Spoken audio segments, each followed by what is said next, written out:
Hello viewers, स्वागत है आपका हमारे चैनल रियल हेल्थ केयर में। आज हम लोग बात करने वाले हैं कि सीमेन एनालिसिस टेस्ट क्या होता है, क्या प्रोसीजर है या कैसे होता है ये टेस्ट, कब टेस्ट किया जाता है, क्यों किया जाता है, कब सीमेन कलेक्ट किया जाता है, कैसे किया जाता है, नॉर्मल रिजल्ट क्या मिलता है, रिजल्ट में क्या देखा जाता है। तो इन सारे सवालों का जवाब मिलेगा आपको इस वीडियो में, तो वीडियो को लास्ट तक जरूर देखिएगा ताकि आपसे कोई भी डिटेल मिस ना हो। अगर आपने हमारा प्रीवियस वीडियो नहीं देखा है जिसमें मैंने बताया कि वैग्रा टैबलेट का 50 mg काम ना करने पर क्या करें, तो अगर आप भी इसका आंसर जानना चाहते हैं तो डिस्क्रिप्शन बॉक्स में दिए गए लिंक पर क्लिक करके फुल वीडियो देख सकते हैं। तो चलिए इस वीडियो को स्टार्ट करते हैं। सबसे पहले जानते हैं सीमेन एनालिसिस टेस्ट क्या होता है। सीमेन को हिंदी में वीर्य कहते हैं और स्पर्म को शुक्राणु। सीमेन एनालिसिस टेस्ट को स्पर्म काउंट टेस्ट भी कहते हैं क्योंकि इस टेस्ट में एक मेल के सीमेन में मौजूद स्पर्म को काउंट किया जाता है, मतलब वीर्य में मौजूद शुक्राणुओं की संख्या को गिना जाता है। सीमेन एनालिसिस टेस्ट में 3 मेजर फैक्टर को मेजर किया जाता है। पहला, नंबर ऑफ स्पर्म या शुक्राणुओं की संख्या। दूसरा, शेप ऑफ स्पर्म यानी शुक्राणुओं का आकार। तीसरा, मूवमेंट ऑफ स्पर्म या स्पर्म मोटिलिटी यानी शुक्राणुओं के तैरने की क्षमता को देखा जाता है। डॉक्टर कम से कम 2 से 3 बार सेपरेट स्पर्म एनालिसिस टेस्ट करते हैं ताकि स्पर्म के हेल्थ को अच्छे से जांचा जा सके। अब बात करते हैं सीमेन एनालिसिस टेस्ट क्यों किया जाता है या क्यों करवाएं। सीमेन एनालिसिस टेस्ट करने की 2 वजह होती है। First, test of male fertility. Second, test for vasectomy success. तो फर्स्ट पॉइंट को डिटेल में जानते हैं। Test for male fertility. Semen analysis test उन्हें रिकमेंड किया जाता है जिस कपल को बच्चा पैदा करने में दिक्कत होती है। एक डॉक्टर इस टेस्ट को इसलिए करता है ताकि मेल की फर्टिलिटी को या बच्चा पैदा करने की क्षमता को जांच सके। और फर्टिलिटी जांच में लो स्पर्म काउंट या स्पर्म की स्टेबिलिटी को भी एनालाइज किया जाता है। अब लेते हैं सेकेंड पॉइंट को, test for vasectomy success. Vasectomy का मतलब होता है नसबंदी। जिस पुरुष ने नसबंदी करवाई है तो उनमें इस टेस्ट की हेल्प से ये देखा जाता है कि स्पर्म की क्वांटिटी उनके वीर्य में मौजूद है या नहीं। सीधा समझे तो नसबंदी इसलिए होती है ताकि जब एक मेल इजुकुलेट करे तो उसके वीर्य के साथ स्पर्म ना निकले और जिससे वो अपनी पार्टनर को प्रेग्नेंट ना कर सके। नसबंदी में उस ट्यूब को काट करके परमानेंटली सील कर दिया जाता है जिससे स्पर्म टेस्टिकल से निकल के वीर्य में मिलता है। अब बात करते हैं सीमेन एनालिसिस टेस्ट करने के लिए कैसे तैयारी की जाती है। आपके डॉक्टर आपको कुछ चीज़ें अवॉइड करने के लिए कहते हैं ताकि सैंपल अच्छे से कलेक्ट किया जा सके और सही रिजल्ट मिल सके। तो सैंपल कलेक्ट करने से पहले डॉक्टर 4 चीज़ें आपको अवॉइड करने के लिए कहते हैं। फर्स्ट, टेस्ट करने से 24 से 72 घंटे पहले आपको मास्टरबेट नहीं करना है। सेकेंड, आपको टेस्ट से 5 से 6 दिन पहले अल्कोहल, कैफीन या ड्रग्स या कोकीन नहीं लेना है। थर्ड, टेस्ट से पहले आपको किसी भी प्रकार का हर्बल मेडिकेशन नहीं लेना चाहिए। फोर्थ, किसी भी प्रकार का हार्मोन बढ़ाने वाला मेडिसिन नहीं लेना है। तो अब बात करते हैं सीमेन एनालिसिस टेस्ट कैसे होता है या सैंपल कलेक्ट कैसे किया जाता है, क्या मेथड होता है। तो 4 तरीके से सीमेन कलेक्ट किया जाता है। First, masturbation. Second, sex with condom. Third, sex with withdrawal before ejaculation. Fourth, ejaculation stimulate by device और वाइब्रेटर। वाइब्रेटर या डिवाइस की मदद से आपको उत्तेजित किया जाता है ताकि आप एजुकुलेट कर सके। पर इन सारे मेथड में से मास्टरबेशन सबसे बेस्ट होता है सैंपल कलेक्ट करने के लिए। अब बात करते हैं गुड सैंपल कैसे कलेक्ट होता है। तो 2 मेन फैक्टर होते हैं बेस्ट सैंपल कलेक्ट करने के लिए। फर्स्ट, सीमेन हमेशा बॉडी टेम्परेचर पर रहना चाहिए, ना बहुत ज़्यादा गर्म और ना बहुत ज़्यादा ठंडा, वरना रिजल्ट इनएक्यूरेट आ सकता है। सेकेंड, सीमेन बॉडी से निकलने के बाद आधे घंटे या 1 घंटे के अंदर टेस्टिंग लैब में भेजना चाहिए।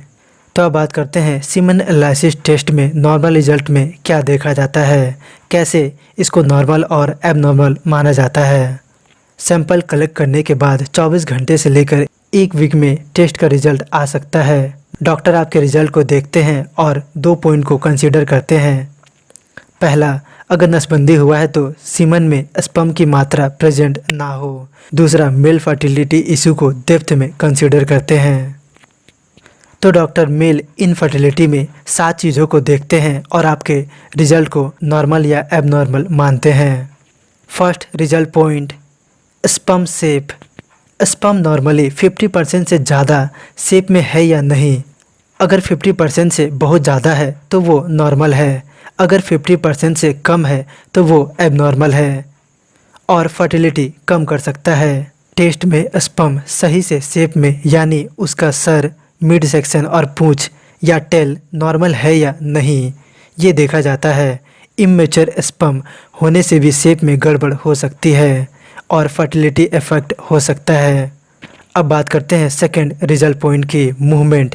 50% से ज़्यादा स्पर्म इजैकुलेशन के बाद 1 घंटे के अंदर अच्छे से तैरने या मूव करने चाहिए, तभी मूवमेंट को नॉर्मल माना जाता है।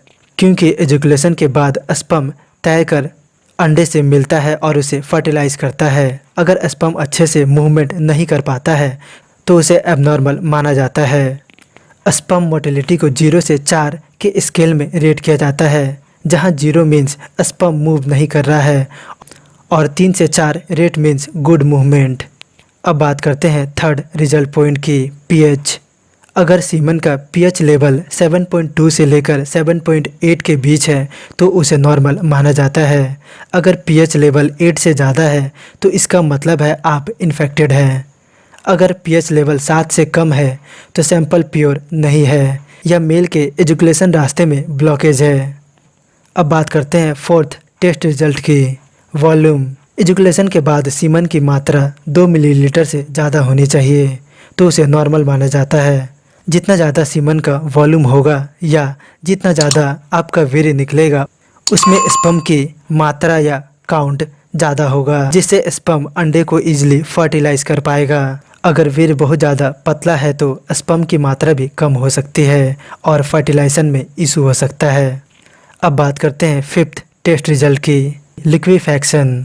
अगर इजैकुलेशन या वीर्य निकलने के 15 से 30 मिनट के अंदर आपका वीर्य लिक्विफाइज या पतला नहीं होता है तो रिजल्ट नॉर्मल नहीं माना जाता है। शुरू में वीर्य गाढ़ा रहता है, अगर वो 15 मिनट में पतला नहीं होता है तो स्पर्म अच्छे से मूव नहीं कर पाता है, अंडे से नहीं मिल पाता है, जिससे बच्चा पैदा नहीं होता है या फर्टिलिटी की इशू हो सकती है। अब बात करते हैं सिक्स्थ रिजल्ट पॉइंट की, स्पर्म काउंट। अगर एक मेल का स्पर्म काउंट 15 मिलियन से 200 मिलियन के बीच है तो उसे नॉर्मल माना जाता है। आप इजीली पार्टनर को प्रेग्नेंट कर पाते हैं, लेकिन अगर इससे स्पर्म काउंट कम है तो आपको फर्टिलिटी की इशू हो सकती है और आप अपने पार्टनर को प्रेग्नेंट नहीं कर सकते हैं। अब बात करते हैं सेवेंथ रिजल्ट पॉइंट की, अपीयरेंस। वीर्य के कलर को टेस्ट में देखा जाता है। अगर वीर्य वाइटिश से ग्रे है तो नॉर्मल है, अगर हल्का रेड है तो उसमें ब्लड की मात्रा मौजूद है, अगर येलो है तो आपको जॉन्डिस हो सकता है या किसी मेडिसिन का साइड इफ़ेक्ट हो सकता है और इसके कारण भी रिजल्ट एबनॉर्मल माना जा सकता है।